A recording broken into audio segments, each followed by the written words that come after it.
Iran அமெரிக்காவிடம் சரணடைய வேண்டும், அதுவும் நிபந்தனையற்ற சரணடைய வேண்டும். இப்படி நேற்றைய தினம் அமெரிக்க அதிபர் டொனால்ட் ட்ரம்ப் ஒரு கோரிக்கையை முன்வைத்திருந்தார்.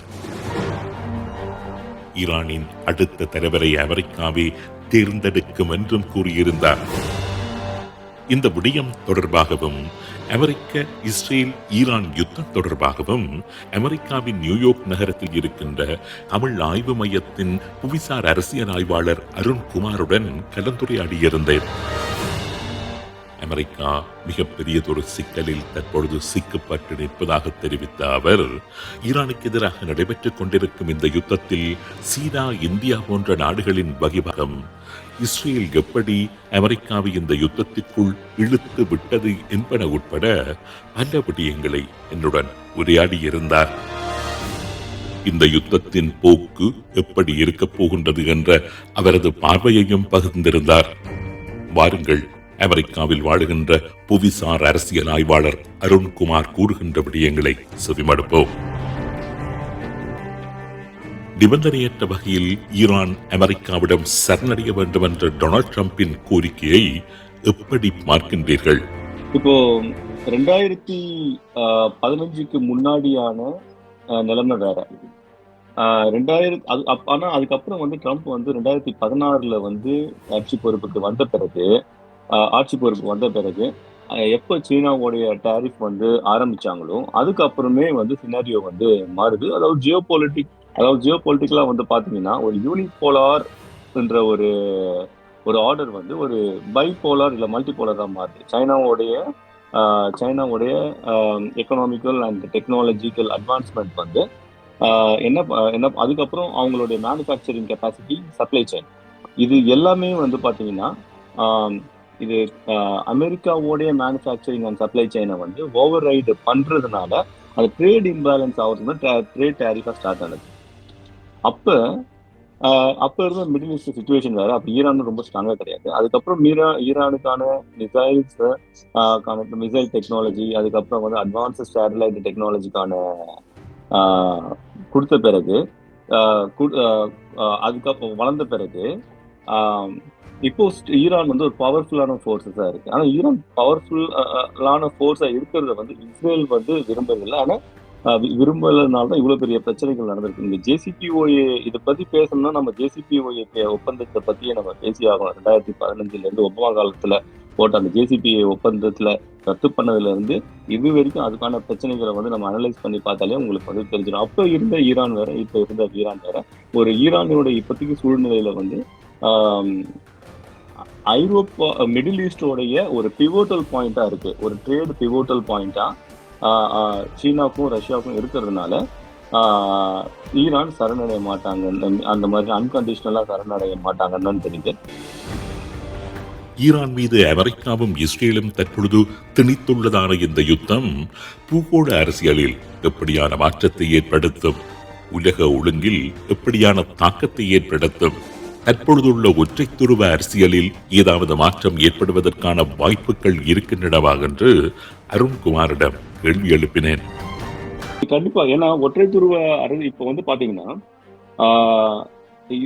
இந்த எஸ்கலேஷனை பொறுத்தவரைக்கும் கடைசி ஒரு 2 வருஷமா ஒரு வருஷத்துல பாத்தீங்கன்னா முக்கியமா 2 எஸ்கலேஷன், இதோட சேர்ந்து 3 எஸ்கலேஷன் நடந்திருக்கு. ஒண்ணு பாத்தீங்கன்னா உங்களுக்கு ஆபரேஷன் சிந்தூர், இந்தியாவுக்கும் பாகிஸ்தானுக்கும் நடந்த ஒரு எஸ்கலேஷன் பார்த்துருப்பீங்க. அதுக்கப்புறம் கொஞ்ச நாள்லயே ஈரான் இஸ்ரேலுக்கான எஸ்கலேஷன் பார்த்துட்டு இப்போ 3வது இந்த எஸ்கலேஷன் பார்த்துருப்பீங்க. இப்போ இந்த ஃபர்ஸ்ட் 2 எஸ்கலேஷன்ஸ்ல பாத்தீங்கன்னா டைரக்டா சூப்பர் பவர்ஸ் நேரடியா இல்லை. ஆனா இந்தியா பாகிஸ்தான் எஸ்கலேஷன்ல பாத்தீங்கன்னா அது ஒரு ஸ்டேல்மேட்டை தான் முடிஞ்சது. ஒரு பேச்சுவார்த்தை மூலியமா ஸ்டாப் பண்ணப்பட்டது. அதற்கு காரணம் அந்த இந்தியா பாகிஸ்தானோடைய அந்த எஸ்கலேஷன் பிளாட்ஃபார்ம் ஒரு வெஸ்டர்ன், ஒரு மேற்கத்திய நாடுகளுக்கும் சீனாவுக்குமான அந்த அவங்களுடைய ஆயுதங்கள் ஒரு பரிசோதனை கூடமா தான் அதுல இருந்தது. அதுல இன்னும் சொல்ல போனேன்னா சைனாவுடைய அந்த ஆயுதங்கள், அதாவது அந்த J-10 PL-15, J-10 fighter jet, அதுக்கப்புறம் PL-15 மிசைல், அந்த மிசைலோட காம்பினேஷன் ரஃபேல்ஸ் எல்லாம் நீங்க அட்டாக் பண்ண விஷயத்த பார்க்கும்பொழுது அதை வெஸ்டால வந்து ஏத்துக்க முடியல. அப்போ இந்த ஃபர்தர் டேமேஜை வந்து கண்ட்ரோல் பண்றதுக்காக யுஎஸ் வந்து ஒரு மீடியேட் பண்ணி அதை ஸ்டாப் பண்ண மாதிரி இருந்தது. அதே போல போன வருஷம் நடந்த இஸ்ரேல் ஈரான் பிரச்சனையிலையும் இதுதான் நடந்தது. அவங்க அயன் டோம் சொல்ற அந்த மித்தை வந்து இவங்களுடைய மிசைல் அந்த ட்ரோன் சிஸ்டம் வந்து உடைச்சிச்சு. அதாவது ரேடாரை அவங்களுடைய இன்டர்செப்டர்ஸ் ரேடார்ஸையும் கண்டினியூஸா என்கேஜ் பண்ற மாதிரி இந்த லோ காஸ்ட் ட்ரோன்ஸ், அதுக்கப்புறம் வந்து லோ காஸ்ட் க்ரூஸ் மிசைல்ஸை வச்சு அவங்க எங்க இது டிஸ்டர்ப் பண்ணிட்டு அதுக்கப்புறம் வந்து இவங்க அந்த அயன் டோமை உடைச்சு அதுக்கப்புறம் வந்து இங்க பேலிஸ்டிக்லாம் யூஸ் பண்ணதுனால அந்த நிறைய எக்கனாமிக் லாஸ் வந்து ஏற்பட்டது. அப்போயும் வந்து அமெரிக்கா வந்து அதை ஸ்டாப் பண்றதுக்கு இதை பண்ணாங்க. ஆனா இப்ப நடந்த வந்து விஷயம் வந்து வேற. இப்ப டைரக்டா அமெரிக்காவே வந்து இறங்குனது வந்து இது யாருமே வந்து எதிர்பார்க்கல. காரணம் வந்து என்னன்னா போன வருஷம் 2025 ட்ரம்ப் வந்து இந்த ஒரு வருஷத்துக்குள்ள அமெரிக்காவுடைய நேஷனல் செக்யூரிட்டி ஸ்ட்ராட்டஜி டாக்குமெண்ட் வந்து ரிலீஸ் ஆயிருக்கு, நீங்க பார்த்துருப்பீங்க. அந்த ஸ்ட்ராட்டஜி வந்து பாத்தீங்கன்னா ட்ரம்ப் என்ன சொல்லியிருப்பாருன்னா நாங்க வந்து மான்ட்ரோ டாக்டரின் அடாப்ட் பண்றோன்ற மாதிரி தான் போட்டிருக்கோம். அதாவது 1820 யூரோப்போடைய அந்த மொனார்கியோட இன்டர்ஃபரன்ஸ் இங்க யூஎஸ்ல இருக்கக்கூடாதுன்றதுக்காக இவங்க வந்து என்ன பண்றாங்கன்னா ஒரு மான்ட்ரோ டாக்டரின் அடாப்ட் பண்ணாங்க. அதாவது நாங்க அமெரிக்காவை தவிர வேற எந்த இதுலையும் தலையிட மாட்டோம். ஆனா அதே நேரத்தில் அமெரிக்காவுடைய மேனுஃபேக்சரிங் செக்டர், சப்ளை செயின் இதுல நாங்க ஃபோக்கஸ் பண்ணிட்டு அதுக்கு ஃபோக்கஸ் பண்றது எங்களோட ஃபர்ஸ்ட் ப்ரியாரிட்டி. அப்போ நாங்க எங்களோட ஸ்பியர் ஆஃப் இன்ஃப்ளூயன்ஸ் வெஸ்டர்ன் ஹெமிஸ்பியர்ல, அதாவது மேல கனடால இருந்து கீழே சவுத் அமெரிக்கா வரைக்கும் இதுதான் எங்களுடைய வெஸ்டர்ன் ஹெமிஸ்பியரா இருக்கும். அதுக்கேற்ற மாதிரி இவங்க என்ன பண்றாங்கன்னா வெஸ்டர்ன் ஹெமிஸ்பியர் இவங்க கண்ட்ரோல்ல கொண்டு வரதுக்காக இங்க வெனிசுலாவுடைய அதிபரை வந்து இவங்க அரெஸ்ட் பண்ணதா இருக்கட்டும், இப்ப நடந்துட்டு இருக்க ஈக்குவடர்லயும் கியூபாலையும் நடக்கிற அந்த அந்த டிப்ளமேட்டிக் பேச்சுவார்த்தையும் சரி, இவங்க வந்து என்ன பண்றாங்கன்னா கம்ப்ளீட்டா வந்து வெஸ்டர்ன் ஹெமிஸ்பியர் நோக்கி தான் ட்ரம்ப் வந்து நவுத்த போறாருன்றது. ஏன்னா சைனாவை இப்ப கண்டெயின் பண்ற கெப்பாசிட்டில இவங்க இல்லாம இருக்கிற கெப்பாசிட்டி உணர்ந்ததுனால இந்த ஆப்ஷன் இவங்க எடுத்திருப்பாங்கன்னு நினைக்கிறேன். அதாவது 1820 இருந்து ஒரு 100 வருஷத்துக்கு மான்ட்ரோ டாக்டரின் அடாப்ட் பண்ணி இவங்க வந்து இவங்களுடைய மேனுஃபேக்சரிங் கெப்பாசிட்டி, அமெரிக்காவுடைய மேனுஃபேக்சரிங் கெப்பாசிட்டி, சப்ளை செயினை உருவாக்குனதுனால இவங்களுக்கு வந்து மார்க்கெட் தேவைப்பட்டது. மார்க்கெட் தேவைப்படும் போது 1920 ஒரு 100 வருஷம் கழிச்சு ரூஸ்வெல்ட் டாக்டரினை வந்து அடாப்ட் பண்றாங்க. அதாவது உங்களுக்கு ப்ராடக்ட் மேனுஃபேக்சரிங் பண்ணியாச்சு, இவங்க மார்க்கெட்டு செல்லு. ஸோ அப்போ வந்து இவங்க என்ன பண்றாங்கன்னா இங்க இருக்கிற இந்த வால் ஸ்ட்ரீட்ல இருக்கிற முக்கிய பினான்சியல் இன்ஸ்டிடியூட் ஆகட்டும், இவங்க வந்து என்ன பண்றாங்க வேர்ல்டு வார் 2 ஃபினான்ஸ் பண்றாங்க. அதுக்கப்புறம் நடக்கப்பட்ட அந்த உலக ஒழுங்கு உருவாக்கப்பட்ட அந்த உலக ரூல் பேஸ்ட் வேர்ல்டு ஆர்டர்ல வந்து அமெரிக்காவுடைய அவங்க தான் பெரிய பங்கு இருக்கு. ஐநால இருந்து வேர்ல்டு பேங்க்ல இருந்து ஐஎம்எஃப்ல இருக்கு, இவங்களுடைய கண்ட்ரோல்ல தான் இருக்கு. இப்ப அந்த அப்போ வந்து அதுக்கு அப்புறம் சினாரியோ இப்ப இப்படி மாறுது. இந்த குளோபலைசேஷனுக்கு அப்புறம் இந்த டெக்னாலஜி டிரான்ஸ்ஃபர், நாலேஜ் டிரான்ஸ்ஃபர் இதெல்லாம் வந்து தேர்ட் வேர்ல்டு கண்ட்ரிக்கு கொடுக்குறேன். எஸ்பெஷலி வந்து நான் சீனாக்கு சொல்லபடி பார்த்தீங்கன்னா அவங்க வந்து அதை கரெக்டாக யூஸ் பண்ணிக்கிட்டாங்க. ரிவர்ஸ் இன்ஜினியரிங்ல இருந்து இவங்களுடைய ஒரு ப்ராடக்ட்லாம் நல்லா உருவாக்கிட்ட பிறகு கடைசி 2010 இருந்து 20 வரைக்கும் பார்த்தீங்கன்னா இவங்களுடைய மேனுஃபேக்சரிங் கெப்பாசிட்டி ரொம்ப அதிகம். அதே காலகட்டத்தில் என்ன பண்றாங்க, அவங்க சப்ளை செயினுக்கான இன்ஃப்ராஸ்ட்ரக்சர்ஸை உலகம் ஃபுல்லா பில்ட் பண்றாங்க. அது சவுத் சைனா கடலா இருக்கலாம், சவுத் ஏஷியாவா இருக்கலாம், மிடில் ஈஸ்டா இருக்கலாம், யூரேஷியாவா இருக்கலாம், ஆப்பிரிக்கா கோஸ்டா இருக்கலாம். இங்க எடுக்கப்பட்ட நாடுகளுடைய பைலேட்டரல் அக்ரிமெண்ட் பாத்தீங்கன்னா சீனாவுடைய பைலேட்டர் ரொம்ப அதிகம். உங்களுக்கு உதாரணமா அவங்க இன்வெஸ்ட் பண்ண இந்த நாடுகள்ல போர்ட்ல இன்வெஸ்ட் பண்ணதா இருக்கட்டும், இலங்கையும் அதுல இருக்கு. ஓகேங்களா. அதுக்கப்புறம் வந்து பாத்தீங்கன்னா ஆப்பிரிக்கால நிறைய நாடுகள் அதிகமா இருக்கு. இங்க பனாமா வரைக்கும் அவங்க வந்து எக்ஸ்டெண்ட் பண்ணியிருக்காங்க. அது வந்து ஒரு ஸ்ட்ராங் சப்ளை சைனா வந்து போயிடுச்சு. அதுதான் இங்க வந்து ஒரு ட்ரேட் இம்பேலன்ஸை வந்து உருவாக்கிருக்கு, அமெரிக்காவுடைய ட்ரேட் இம்பேலன்ஸ். இதுதான் உங்களுக்கு பொட்டன்ஷியல் ரிஸ்கா பாக்குறாங்க. ஒன்ஸ் நீங்க வந்து மார்க்கெட்டை பிடிச்சிட்டீங்கன்னா, ஒன்ஸ் உங்களுக்கு உங்களுடைய பொருளாதாரத்தை முன்னேற்றம் வந்துட்டீங்கன்னா அதுக்கப்புறம் உங்களை வந்து யாராலும் தடுக்க முடியாது. இதுதான் அமெரிக்கா வந்து பார்த்த முதல் த்ரெட். அதுக்கு பேலன்ஸ் பண்றதுக்கு இவங்க திருப்பி அதை ரீசெட் பண்றாங்க. நம்ம மேனுஃபேக்சரிங் செக்டர்ல வந்து திருப்பி வருவோம், அவுட் சோர்ஸ் எல்லாம் ஸ்டாப் பண்ணிட்டு குளோபல் எந்த அமெரிக்கா ஃபர்ஸ்ட் ரீஜனல்ல இருந்து குளோபல் போனதோ அந்த பாலிசி வந்து குளோபல்ல இருந்து ரீஜனலா மாறுது, வெஸ்டர்ன் ஹெமிஸ்பியரா மாறுது. பர்பஸ் வந்து என்னன்னா மேனுஃபேக்சரிங்கை வந்து இந்த சைட்ல வச்சுக்கிட்டு செக்டர் இங்க வச்சுக்கிட்டு இந்த சப்ளை செயினை ஸ்ட்ராங் பண்ணிட்டு இவருடைய ஃபியூச்சரிஸ்டிக் பிளான் வந்து என்ன இருந்திருக்கும்னா அந்த நேஷனல் ஸ்ட்ராட்டஜி டாக்குமெண்ட் படி இங்க மேனுஃபேக்சரிங் இன்க்ரீஸ் பண்ணிட்டு அதுக்கப்புறம் ஒரு சப்ளை செயின் ஸ்ட்ராங் ஆன பிறகு நாங்கள் திருப்பி குளோபலுக்கு வரான்ற பிளான் இருந்திருக்கோம். அதுபடி அதனால தான் கிரீன்லாண்டே எடுத்தாங்க. ஏன்னா ஒரு நூற்றாண்டுலையும் வந்து பாத்தீங்கன்னா எனர்ஜி தான் வந்து ஒரு பெரிய பிளேயரா இருந்திருக்கு. எனர்ஜிக்கான மெட்டீரியல்ஸ் தான். 18வது நூற்றாண்டுல வந்து பாத்தீங்கன்னா கோல், அதை சுத்தி நடந்த பாலிடிக்ஸ், ஜியோ பாலிடிக்ஸ். 19வது நூற்றாண்டுல வந்து பாத்தீங்கன்னா எண்ணெய், கச்சா எண்ணெய், அதை சுத்தி இருக்கிற பாலிடிக்ஸ், அதை சுத்தி இருக்கிற பாலிடிக்ஸ் வச்சுதான் உலகம் வந்துட்டு இருக்கு. இப்போ அதெல்லாம் மாறி இப்போ வந்து இவி இப்போ வந்து இவி எனர்ஜி, சோலர் கன்வென்ஷனல் எனர்ஜிக்கா மாறும் பொழுது இவங்களுக்கு வந்து மெட்டீரியல் சயின்ஸ், இதுக்கப்புறம் வந்து இந்த ரேர் எர்த் மெட்டீரியல்ஸ்ல வந்து தேவைகள் அதிகமா இருக்கிறதுனால அதுவும் அதிகமா இருக்கிறதுனால இந்த பாலிசியை பார்க்க வேண்டியது. முக்கியமா இது வந்து எங்க ட்ரிகர் ஆயிருக்குன்னா, போன வருஷம் 2025 அக்டோபர் மாசத்துல வந்து சைனா வந்து ஒரு ரிசொல்யூஷனை கொண்டு வந்தாங்க. அந்த ரிசொல்யூஷன் வந்து என்னன்னா, அவங்க அவங்க வந்து ஒரு ரேர் எர்த் மினரல்ஸை எக்ஸ்போர்ட் பண்ண மாட்டோம் பண்ற ஒரு இதை வந்து போட்டாங்க. அதுதான் இங்க ஒரு ட்ரிகரிங் பாயிண்டா இருக்கும் எங்களுக்கு நேஷனல் செக்யூரிட்டி நியூ புதுசான நேஷனல் செக்யூரிட்டி ஸ்ட்ராட்டஜிஸ்க்கு. அதுதான் அவங்க என்ன வராங்கன்னா கிரீன்லாண்ட் அவங்க ஃபோக்கஸ் பண்றாங்க. பிகாஸ் கிரீன்லாண்ட் வந்து ஒரு அன்எக்ஸ்ப்ளோர்டு டெரெயின். அது அந்த அன்எக்ஸ்ப்ளோர்டு டெரெயின்ல வந்து பாத்தீங்கன்னா உங்களுக்கு நிறைய இந்த செமிகண்டக்டர்ஸ்க்கு தேவையான மெட்டீரியல்ஸ் அங்க இருக்கிறதுனால அதை அவங்க வந்து கேப்சர், அதை வந்து நம்ம பிடிக்கணுன்றதுக்காக தான் இந்த மாதிரியான பாலிசி. அதே டைம்ல அந்த இவி அந்த எனர்ஜி வந்து ஒரு மெச்சூர் ஆகிற வரைக்கும் உங்களால வந்து ஆயில் எனர்ஜி நீங்க வந்து அவாய்ட் பண்ண முடியாது. அதுக்கான ஒரு பேலன்ஸை வெனிசுலாவை வந்து இவங்க கொண்டு வராங்க. ஸோ தட் உங்களுக்கு எனர்ஜியை வந்து நீங்க வந்து ஓரளவுக்கு பேலன்ஸ் பண்ணிட்டீங்கன்னா உங்களுடைய மேனுஃபேக்சரிங், சப்ளை செயின் இதெல்லாம் வந்து உங்களுக்கு அதிகமாயிடும். அந்த கான்செப்ட் எல்லாம் இருந்தது 27 வரைக்கும் கூட. அதாவது பிப்ரவரி மாசம் 27 வரைக்கும், இந்த போன மாசம் 27ஆம் தேதி வரைக்கும் கூட இவங்களோட ஸ்டாண்ட் இப்படிதான் இருந்தது. நம்ம என்ன நினைச்சோம்னா இந்த வார் எஸ்கலேட் ஆகாது. ஏன்னா ட்ரம்ப் இந்த மாதிரியான ஒரு வெஸ்டர்ன் ஹெமிஸ்பியர் சென்ட்ரிக்கான பாலிடிக்ஸ் எடுத்துட்ட பிறகு இவங்க வந்து மிடில் ஈஸ்ட்ல ஃபோக்கஸ் இருக்க முடியாத பொழுது தான் இது எப்படி நடந்தது, அதுவும் ஜெனீவால பேச்சுவார்த்தை நடந்துட்டு இருக்கும் பொழுது. அப்போ நம்ம பார்க்கும்போது என்ன தெரியுதுன்னா அதுல, ஏன்னா அதுக்கு முன்னாடி வந்து ஒரு 1 வீக்குக்கு முன்னாடி வந்து நெதன்யாகு வந்து வாஷிங்டன் டிசி வராரு, பேசுறாங்க, கண்டினியூஸா வந்து ப்ரெஷர் கொடுக்குறாங்க. என்ன மாதிரியான ப்ரெஷர் வந்து கொடுக்குறாங்கன்னா, இவங்க வந்து இஸ்ரேல் வந்து ஈரான் வந்து அவங்க நியூக்ளியர் ப்ரிப்பரேஷன் பண்ணிட்டாங்க. அவங்களோட மிசைல்ஸ் வந்து கிட்டத்தட்ட ஒரு யுஎஸோடைய ஈஸ்ட் கோஸ்ட் அடிக்கிற அளவுக்கு அவங்களோட மிசைல் டெக்னாலஜி வளர்ந்துருக்குன்னு கண்டினியூஸா ப்ரொபகண்டா பண்ணாங்க. அது மட்டும் இல்லை, அது தவிர இங்க என்ன சொல்றாங்கன்னா, இங்க இருக்கிற சிவில் சொசைட்டி இவங்கெல்லாம் வந்து என்ன சொல்றாங்க, அந்த எப்ஸ்டீன் ஃபைல்ஸோடைய ஒரு த்ரெட் பண்ணிட்டு அதனால கூட வந்து ஒரு ப்ரெஷர் பண்ணிருக்கலாம். அதனால வந்து இது நாள் வரைக்கும் நான் வார்க்கு போக மாட்டேன்னு சொன்ன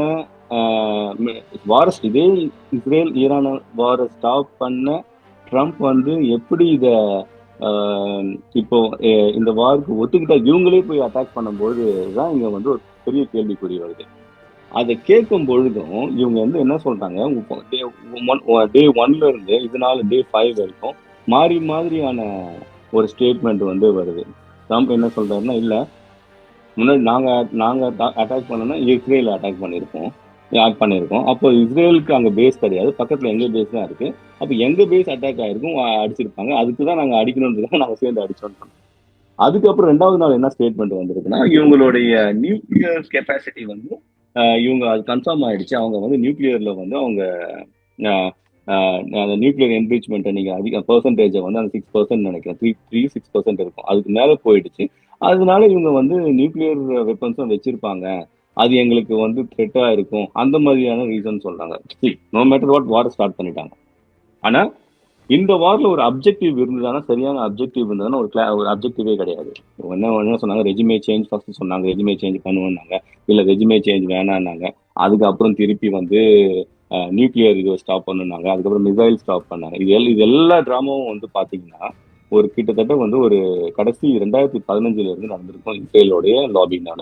ஏன்னா இஸ்ரேல் வந்து அவங்களுக்கு ஈரான் வந்து மிடில் ஈஸ்ட்ல வந்து ஒரு எஜிமோனிக்கல் பவர், ரீஜனல் எஜிமோனிக் பவரா வரதை விரும்பல. எஸ்பெஷலி அவங்க வந்து ஒரு நியூக்ளியர் இதுவா வரதும் மிசைல் வரதும் பாத்தீங்கன்னா இத இவங்க இந்த ஜிசிசி ஸ்டேட்லாம் இருக்கு இல்லைங்களா, கல்ஃப் ஸ்டேட்ஸ், அந்த இதெல்லாம் கன்சாலிடேட் பண்ற ஒரு பயம் இருக்கலாம். இதனால் வரைக்கும் அமெரிக்கா, இஸ்ரேலுடைய ஸ்பியர் ஆஃப் இன்ஃப்ளூயன்ஸ்ல இருந்த அந்த அரபு நாடுகள் ஈரானுடைய ஸ்பியர் ஆஃப் இன்ஃப்ளூயன்ஸ்ல போயிடும். அப்படி ஈரான் வளர்ந்துச்சுன்னா அந்த பயத்தினால இவங்க என்ன பண்றாங்கன்னா, 2015 ஒபாமா வந்து ஒரு திட்டம் கொண்டு வராங்க. அதாவது ஜேசிபிஓஏ அணு ஆயுதம் வந்து நீங்க வந்து இவ்வளவு அதாவது அந்த திட்டத்துக்கு வந்து ஈரானை வந்து சைன் போட வைக்கிறாங்க. அந்த திட்டம் படி நீங்க ஈரான் வந்து இந்த அளவுக்கு மேல ஒரு யுரேனியம் என்ரிச்மெண்ட் பண்ணக்கூடாது. அதை மானிட்டர் பண்றதுக்கு ஐஇஏஇஏ, இன்டர்நேஷனல் அட்டாமிக் எனர்ஜி ஏஜென்சி வந்து அதை மானிட்டர் பண்ணோம், ஆடிட் பண்ணலாம். அப்படி இருக்கும்பொழுது உங்க மேல நாங்க போட்டு இந்த பொருளாதார தடையை நீக்கிறோம். அப்ப அந்த பொருளாதார தடையை வந்து ஒபாமா காலத்துல 2015 வந்து நீக்கிறாங்க. அந்த நீக்கும் பொழுது என்ன ஆகுதுன்னா, ஈரானுடைய அப்ப ஃப்ரீயா வந்து அவங்களுக்கு ஆயிலை வந்து எக்ஸ்போர்ட் பண்றதுக்கு வந்து ஒரு ஃப்ரீ ஆக்சஸ் கிடைக்குது குளோபல் மார்க்கெட்டுக்கு. அப்ப அதை பண்ணின பிறகு என்ன நடக்குதுன்னா, அவங்க வந்து என்ன பண்றாங்க, அந்த ஃபண்டை வச்சுக்கிட்டு இந்த ஏர் டிஃபென்ஸ் டெக்னாலஜில வந்து அவங்க இன்வெஸ்ட் பண்றாங்க. இதுக்கு வந்து இன்வெஸ்ட் பண்றாங்க. இதை தான் வந்து இஸ்ரேல் வந்து விரும்பல. அப்ப என்ன பண்றாங்க, திருப்பி அந்த ஜேசிபிஓஏ ஒப்பந்தம் வந்து சரி கிடையாது, அது வந்து மறுபடியும் ஒரு எக்கனாமிக் சாங்ஷன்ஸை இம்போஸ் பண்றதுக்காக அந்த ஜேசிபிஓஏ ஒப்பந்தத்தை வந்து ரத்து பண்ண வைக்கிறாங்க ட்ரம்ப் அட்மின்ல. அதுக்கான லாபியும் பண்ணியிருக்காங்க. அவங்க வந்து இஸ்ரேல் லாபிஸ் குரூப் வந்து பண்ணியிருக்காங்க. அதனாலதான் வந்து நீங்க 2017 வந்து பாத்தீங்கன்னா ஜேசிபி ஒப்பந்தம் ரத்தாச்சு, சாங்ஷன்ஸை வந்து மறுபடியும் இம்போஸ் பண்ணாங்க. இப்போ சாங்ஷன்ஸை இம்போஸ் பண்ண ஜேசிபி ரத்து ஆன பிறகு இவங்களுக்கு அந்த அந்த கண்டிஷன்ஸ் வந்து வெளில போயிடறாங்க. நீங்க எவ்வளவு என்ரிச் பண்றதுக்கான மானிட்டர் பண்ற ஏஜென்சி வந்து பண்ண தேவையில்லை. அப்ப இவங்க எவ்வளவு பண்ணிருக்காங்கன்னு தெரியாது. இதுதான் இங்க பிரச்சனை. அப்ப திருப்பி இதையே வந்து என்ன பண்ணிருக்காங்க, அவங்க வந்து எவ்வளவு உண்மையாலேயே வந்து ஈரான் பண்ணிருக்காங்களா இல்லையான்னு தெரியாது. ஆனா அதுக்கான வழிவகை வந்து இதுதான். இந்த ப்ராப்ளம் அந்த ப்ராப்ளத்துக்கான ஒரு எபிசென்டரே வந்து அந்த ஜேசிபிஓஏ அந்த ஒப்பந்தத்தை ரத்து பண்ணதுதான். அதனோட வந்து அந்த கேஸ்கேட் எஃபெக்ட் தான் வந்து இது. அதுக்கப்புறம் இவங்க வந்து திருப்பி இந்த ஜேசிபிஓஏ ஒப்பந்தத்தை வந்து திருப்பி போட்டோம். ஒரு காம்ப்ரிஹென்சிவான டீல் ஒன்று பண்ணணும். மிசைல்ஸோடைய அது லிமிடேஷன்ஸையும் அவங்களை கொண்டு வரணும்ன்றதுலாம் லாஸ்ட் ஒரு வருஷமா நடந்த இது. இப்ப அது எல்லாம் மீறி இன்னைக்கு வந்து சண்டையில வந்து முடிஞ்சிருக்கு. ஆனா இந்த சண்டை வந்து பாத்தீங்கன்னா அப்ப ரெஜிமே சேஞ்ச் இவங்க சொல்ற கணக்குப்படி பாத்தீங்கன்னா, எந்த ஒரு வாரா இருந்தாலும் நீங்களும் வந்து ஒரு வார் அனலிஸ்ட் தான். அப்ப வந்து பார்க்கும்போது ஒரு வாருக்கு நீங்க என்டர் ஆகும்பொழுது you should have the proper ஒரு பொலிட்டிக்கல் அப்ஜெக்டிவ் இருக்கணும். இன்னொன்று வந்து ப்ராப்பர் எக்ஸிட் ஸ்ட்ராட்டஜி இருக்கணும். இது தப்பா போச்சுன்னா நம்ம என்ன இதை எப்படி முடிச்சிடலான்னு ஒரு ஸ்ட்ராட்டஜி இருக்கணும். இது இங்க வந்து என்ன நடக்குதுன்னா, அது ரெண்டுமே இல்லாம அவசரமா போயிட்டு அங்க பண்ணதுனாலதான் இப்போ இங்க ரெஜிமே சேஞ்சும் பண்ண முடியாது. ஏன்னா ரெஜிமே சேஞ்ச் பண்றதுக்கு வந்து you should be boots on the ground வந்து இருக்கணும், கிரவுண்ட் இன்வேஷன் இருக்கணும். ஈராக்க மாதிரி இங்க பண்ண முடியாது. அது ஒண்ணு. ரெண்டாவது, அப்புறம் வந்து நீங்க ஒரு ரெஜிமே சேஞ்ச் பண்றதுக்கு முன்னாடி ஒரு நேரட்டிவ் வந்து மக்கள் கிட்ட செட் பண்ணணும். இங்க ஒரு ஆன்டி இன்கம்பன்சி, அது வந்து ஒரு எக்கனாமிக் சூழலை வச்சுக்கிட்டு சோசியல் அண்ட் எக்கனாமிக் எம்பவர்மெண்ட் இந்த மாதிரியான ஸ்கேல்ஸ்ல வந்து பண்ணீங்கன்னா மக்கள் கிட்ட வந்து அந்த நேரட்டிவ் பில்ட் ஆயிருக்கும். அப்போ வந்து ஒரு கிளர்ச்சி உருவாகி இருக்கும், அது மூலயமா பண்ணியிருக்கும். இல்லைன்னா அந்த கிளர்ச்சி இப்போ ஒரு வருஷம் நடந்து அந்த கொஞ்சம் அந்த மொமெண்டம் பில்ட் ஆன பிறகு கேமனியை வந்து இவங்க வந்து எப்படி மதுரோவை அரெஸ்ட் பண்ணாங்களோ அந்த மாதிரியான போயிட்டு அரெஸ்ட் பண்ணிருக்கலாம், வந்திருக்கலாம். அதுல இவ்வளவு பிரச்சனை வந்திருக்காரு. ஆனா இங்க வந்து போயிட்டு அந்த ஏரியல் பாம்பிங் பண்ணி இஸ்ரேல் அட்டாக் பண்ணி கொன்னதுனாலதான் இப்போ இவ்வளவு பெரிய பிரச்சனை. என்ன நடந்திருக்குன்னா, ஹேமனி வந்து நாட் ஒரு பொலிட்டிக்கல் லீடர் கிடையாது. அவர் வந்து ஒரு மத தலைவர், ஷியா மத தலைவர் அவர். அப்ப இதெல்லாம் மீறி வந்து ஒரு இஸ்லாம வந்து ஒரு பைண்ட் பண்ற ஒரு இடத்துல வந்து கொண்டு போயிருக்கு. இது என்ன ஒரு வித்தியாசம், ஒரு பியூட்டினா, ஷியா அங்க மிடில் ஈஸ்ட்ல ஷியா சன்னி தாண்டி பிரச்சனையை தாண்டி இதை கன்சாலிடேட் பண்ணிருக்காங்க. இப்ப பாகிஸ்தான்ல சுன்னி முஸ்லிம்ஸ் அதிகம், அதே போல இந்தியாவிலும் சுன்னி முஸ்லிம் அதிகம். இப்ப காஷ்மீர்ல இருக்க முஸ்லிம்ஸ், அதுக்கப்புறம் இவங்க டர்க்கில இருக்க முஸ்லிம்ஸ், இவங்க எல்லாத்தையும் வந்து ஒரு கன்சாலிடேட் பாத்தீங்கன்னா நீங்க வந்து இந்த படுகொலையை கண்டிச்சு போராட்டம் நடத்துறாங்க. இந்த ரெண்டு மக்களும் போராட்டம் நடத்துறாங்க. அப்ப அந்த இவங்க என்ன அயத்துல்லா கேமனிக்கு எதிரான எந்த ஒரு நெரட்டிவ் செட் பண்ணாங்களோ அது இங்க ஒர்க் அவுட் ஆகாம போயிடுச்சு. அப்ப வாராவது முடிக்கலாம்னா இப்பயும் முடிக்க முடியாது. ஏன்னா அதுவும் கண்டினியூஸா போயிருக்கு. ஏரியல் அட்டாக்ல ஈஸியா நீங்க கொண்டு வந்துட முடியாது. அப்ப இங்க வந்து என்ன நடக்குது, நீங்க வாரம் ஸ்டார்ட் பண்ணிட்டீங்க, அதாவது மத்த நாடு இப்போ ஒரு சூப்பர் பவர் வந்து ஸ்டார்ட் பண்ணும்போது மத்த சூப்பர் பவர் வந்து சொல்ல முடியாது. இந்த வார் இவங்களும் இதை விட்டு வெளியில வர முடியாது. வந்தாங்கன்னா இவங்க எஜிமோனிக்கல் சுப்பீரியாரிட்டி, அந்த டிஃபென்ஸ் சுப்பீரியாரிட்டி கொஸ்டின் ஆகும். அந்த கிரெடிபிலிட்டி கொஸ்டின் ஆகும். அந்த வல்லரசுக்கான அந்த கொஸ்டின் வந்து வரும். அப்ப எப்படி இவங்க வர முடியும் வெளியில? ஈரான் மீதான யுத்தம் கிட்டத்தட்ட முடிவடைந்து விட்டதாகவும் வெறும் தாக்குதல்கள் மாத்திரம்தான் தற்பொழுது அங்கு நடைபெற்று வருவதாகவும் சில அமெரிக்க ராணுவ அதிகாரிகள் தெரிவித்து வருகின்றார்கள். ஈரானின் வான்படை பலம், கடற்படை பலம் அனைத்தையுமே தாம் அழித்து விட்டதாகவெல்லாம் கூறி வருகின்றார்கள். இவைகள் எல்லாம் உண்மைதானா என்பதுடன் இந்த யுத்தம் வரும் நாட்களில் எப்படி போகப் போகின்றது என்று கேள்வி எழுப்பினேன். இந்த கேள்விக்கான பதிலையும் இதுபோன்று இன்னும் பல விடயங்களையும் மற்றொரு உண்மையின் தரிசனம் நிகழ்ச்சியில் தொடர்ச்சியாக பார்ப்போம்.